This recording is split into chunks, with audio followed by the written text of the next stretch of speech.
28 फरवरी यानी आज से 17 दिन पहले ईरान पर अमेरिका और इजराइल ने हमला किया और फिर अरब में युद्ध की शुरुआत हो गई। इसके बाद 10 मार्च आता है, होली का त्योहार बीत चुका था, T20 वर्ल्ड कप का फाइनल भी खत्म हो गया और फिर भारत में शुरू हुआ अफवाह और डर के और कालाबाजारी के कॉकटेल का एक खतरनाक खेल।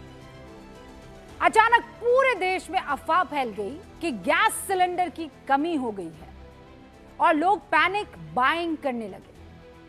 पैनिक बाइंग का फायदा कम, नुकसान ज्यादा होता है और मैं समझा देती हूं कैसे। पैनिक फैलाने वालों का क्या काम होता है कि किसी भी कीमत पर कोई भी स्थिति हो, पैनिक फैला दिया जाए, उससे उनको फायदा होता है। फायदा कैसे होगा? आप डरेंगे तो डर कर जो फैसले लेंगे उस फैसले में उनकी आमदनी बढ़ेगी। दो एंड है, एक है पैनिक क्रिएट करने वाला, एक है पैनिक को एब्जॉर्ब करने वाला, या फिर पैनिक जो क्रिएट किया जा रहा है उस पर रिएक्ट करने वाला। तो जिन लोगों को पैनिक क्रिएट करना था उन्होंने किया, आप तक पहुंचा, आपने सच में एब्जॉर्ब कर लिया, रिएक्ट कर लिया। अगर आप डरते नहीं, भ्रम वालों के जाल में फंसते नहीं, तो उनका खेल खराब हो जाता। लेकिन ऐसा हुआ नहीं, अमूमन ऐसा होता भी नहीं है, खासकर जब संकट का माहौल हो। आदमी डर जाता है और डर का सबसे बड़ा नुकसान होता है आपकी जेब पर। सही गलत का फैसला फिर आप छोड़ देते हैं और ना समझी में आप तुरंत एक ऐसा फैसला लेते। फॉर एग्जाम्पल, ये सिलेंडर का मामला, सिलेंडर का बैकअप तैयार करने का प्लान आप में से कितने लोगों ने ले लिया होगा कि क्या पता सिलेंडर मिलेगा नहीं मिलेगा, गड़बड़ हो जाएगी, परेशानी हो जाएगी, तो चलो 1 नहीं, 2 नहीं, 3 नहीं, 4-5 सिलेंडर रख लेते हैं। अब उसने दलालों को मौका दिया, उनकी चांदी हो गई। जो पहले 2-3 सिलेंडर की डिमांड होती थी वो 30 में बदल गई, तो डिमांड और सप्लाई ऊपर नीचे हुआ है ना। आपकी डिमांड ज्यादा हो गई, सप्लाई वहां से जितनी आ रही थी उतनी है, उससे थोड़ी कम। और जब गैप क्रिएट हुआ तो कालाबाजारी शुरू हुई, क्योंकि ये कहां खत्म होंगे, ये खत्म होंगे। और इसमें जब मैं ये सारी बातें कह रही हूं तो जिम्मेदारी किसकी है? सरकार की है। तमाम सरकार, केंद्र सरकार से लेकर तमाम राज्य सरकारों की है।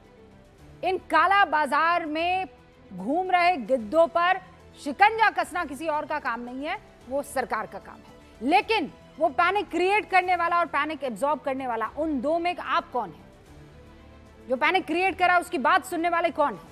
अगर वो सुने ही ना, उस पर रिएक्ट ही ना करे, तो काम हो पाएगा क्या? डर की वजह से कालाबाजारी, और वो अपने काम में सफल हो गए। इसका असर क्या हुआ? ईरान जंग की शुरुआत तक भारत में औसतन हर दिन करीब 50 लाख सिलेंडर्स की बुकिंग हुआ करती थी।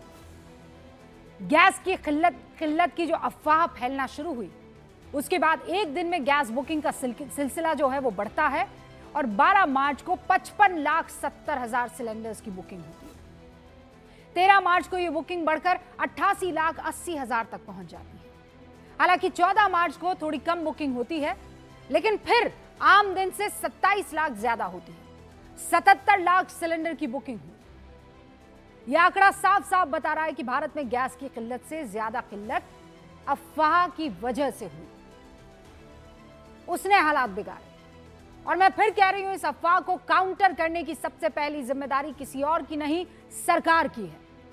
लेकिन एक उभरते हुए मुल्क के तौर पर हमारी और आपकी भी तो जिम्मेदारी बढ़ जाती है, क्योंकि ये पैनिक फैलाने वाले सिर्फ भारत में ही नहीं है, वो चीन से भी साजिश रच रहे हैं, पाकिस्तान से भी है, बाकी मुल्क भी आपको दिखाई दे रहे हैं।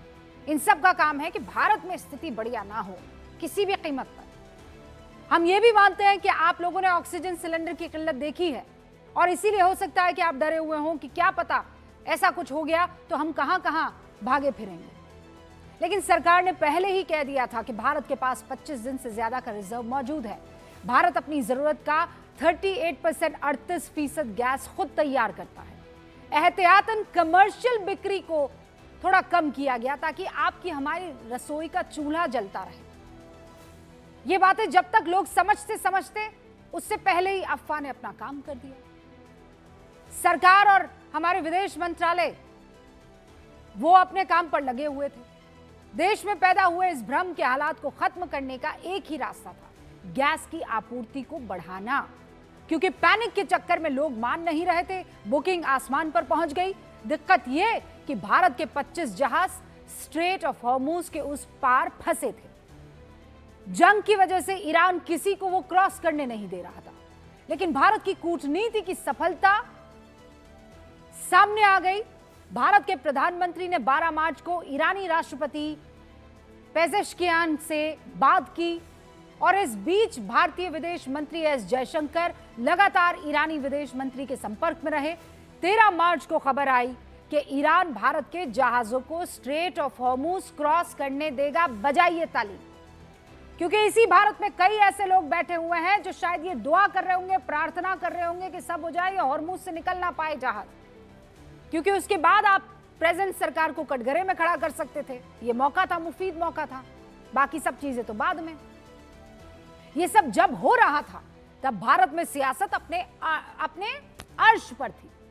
विपक्ष के हाथ एक बड़ा मुद्दा लग चुका था, लोग गैस के लिए परेशान थे। विपक्ष सरकार को विदेश नीति पर घेर रहा था। कांग्रेस के नेता दावा कर रहे थे कि भारत की विदेश नीति फेल हो चुकी है। 12 मार्च को ही कांग्रेस के मीडिया विभाग के चेयरमैन पवन खेड़ा ने यह कहा कि ईरान के राष्ट्रीय अध्यक्ष की हत्या हुई। ये कौन सी समान दूरी है कि आप शोक का एक शब्द नहीं बोल पाए।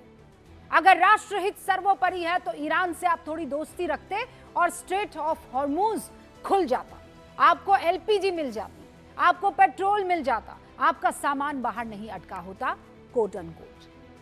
विपक्ष की तरफ से जब ऐसे बयान दिए जा रहे थे तब शायद उन्होंने ये नहीं सोचा होगा कि ये बयान बाद में उनके लिए मुश्किल का सबब बनेंगे। 14 मार्च को ये खबर सामने आ गई। ये देखिए, ये पहला जहाज, लाइव तस्वीरें हैं इस वक्त जब मैं आपसे बात कर रही हूं। स्ट्रेट ऑफ हॉर्मूज से ये पहला जहाज आ चुका है। भारत में इस जहाज का इंतजार था और वो इंतजार अब खत्म हुआ। हमारी सीमा में ये जहाज एंटर कर चुका है। आप सबको मुबारकबाद। शिवालिक, नंदा देवी, 2 भारतीय जहाज जिस पर 92,700 मीट्रिक टन एलपीजी है, स्ट्रेट ऑफ हॉर्मूज क्रॉस कर चुके हैं। और ये शिवालिक को इस वक्त आप मेरे बगल वाली तस्वीरों में देख रहे हैं। अब ये किसकी वजह से हो पाया? इस खबर के सामने आने के बाद अब विपक्ष क्या करेगा? क्या ये सही नहीं है? उनको काटेंगे तो खून तक नहीं होगा। वो जो कहावत है कि आप इतने शॉक्ड हो जाते हैं देखकर कि काटो तो खून ना दिखाई दे। अभी तक स्ट्रेट ऑफ हॉर्मूज पर अटके भारत के जहाजों की रट लगाकर कांग्रेस सरकार को घेर रही थी। शिवालिक और नंदा देवी के आने की खबर ने उस पर भी अब विराम लगा दिया है। विपक्ष का मतलब क्या जब वो हार मान ली? तुरंत पवन खेड़ा ने एक्स पर पोस्ट करते हुए लिख दिया कि भारत में बीजेपी कैंप दोनों जहाजों को लेकर जो खुशी मना रहा है वो गलत है, क्योंकि ये दोनों जहाज भारत के लिए गैस लेकर आ ही नहीं रहे। दोनों जहाज अमेरिका के लिए गैस लेकर निकले हैं। अब यहां पवन खेड़ा सहित कांग्रेस के कई नेताओं से गलती एक हो गई। विरोध के चक्कर में वो फैक्ट की जांच करना शायद भूल गए। और फैक्ट के साथ सबसे अच्छी बात यह होती है कि वो सामने आ ही जाता है। भ्रम की तरह उसकी जिंदगी 2-4 दिनों की नहीं होती है। फैक्ट सामने आया और वो यही था कि दोनों ही जहाज भारत आ रहे हैं। एक तो भारत पहुंच चुका है, दूसरा कल भारत पहुंच जाएगा। जैसे ही यह खबर साफ हुई, कांग्रेस के नेता अपने अपने पोस्ट अब डिलीट करते हुए पाए गए। अब सवाल यह है कि विपक्ष से सवाल, अगर भारत की विदेश नीति गलत है तो जिस स्ट्रेट ऑफ हॉर्मूज से मौजूदा वक्त में औसतन हर रोज 2 जहाज क्रॉस कर रहे हैं, वहां से भारत के 2 जहाज गैस लेकर कैसे पहुंच रहे? क्रूड लेकर तीसरा जहाज आज कैसे क्रॉस कर गया? आप सोचिए, इस रास्ते के लिए दुनिया कितनी बेचैन है। ट्रंप कई देशों के साथ नेवल गठजोड़ की वकालत कर रहा है ताकि ईरान उनके जहाज को रोक नहीं पाए। वॉरशिप मिलकर तेल के जहाजों को एस्कॉर्ट करने की बात हो रही है। Aircraft carrier, missile destroyers, submarine, सबकी तैनाती तैयार की जा रही है। और भारत बिना गोला बारूद के अपने जहाज को निकलवाने में सफल रहा है। शुक्र मनाइए। सफल विदेश नीति की वजह से यह हो पाया है। जिन शर्तों का जिक्र कांग्रेस कर रही थी कि हम उस वक्त कंडोलेंस मैसेज दे देते, फलां के साथ खड़े हो जाते, फलां के साथ दूरी बना लेते, उस हिसाब से भारत की विदेश नीति क्या सही दिशा में होती? क्योंकि आज जो विदेश नीति है वो बता रही है बिल्कुल परफेक्ट रास्ता अपनाया। विपक्ष के मुताबिक भारत ने खामनेई की हत्या पर शोक नहीं जताया, तब भी ईरान भारत के लिए रास्ता दे रहा है। फिर तो भारत अपनी शर्तों पर अपनी नीति तय कर रहा है, यानी मजबूत मुल्क है, सफलता भी मिल रही है। यकीन मानिए इन जहाजों के आगमन से विदेशी मीडिया भी हैरान परेशान है, उसे समझ ही नहीं आ रहा है आखिर भारत ईरान से कैसे ये स्ट्रेट ऑफ हॉर्मुज से पार करवा गया, और ये भारत अमेरिका के साथ भी ईरान के साथ भी ऐसा कैसे हो रहा है? दोनों भारत की ऊर्जा जरूरतों का ध्यान रख रहे हैं, ऐसा कैसे हो रहा है? अब ये तो गर्व करने वाली बात है ना। लेकिन तब जब आप सियासी चश्मे को हटाकर देश हित वाला चश्मा लगाएंगे तभी, और ऐसा होता हुआ दिख नहीं रहा है। और इसीलिए आज सवाल गूंज में बड़ा है। ईरान अमेरिका की जंग में दोनों देश भारत के हित का नुकसान नहीं करना चाहते। ये भारत की फेल विदेश नीति है कि सफल? ईरान नहीं मान रहा कि भारत अमेरिका के पक्ष में खड़ा है। फिर भारत के विपक्ष को ऐसा क्यों लग रहा है? क्या सियासी फायदे के चक्कर में आम लोगों को परेशान करने से भी नेताओं को दिक्कत नहीं हो रही है? शुरू कर रही हूं मैं गूंज।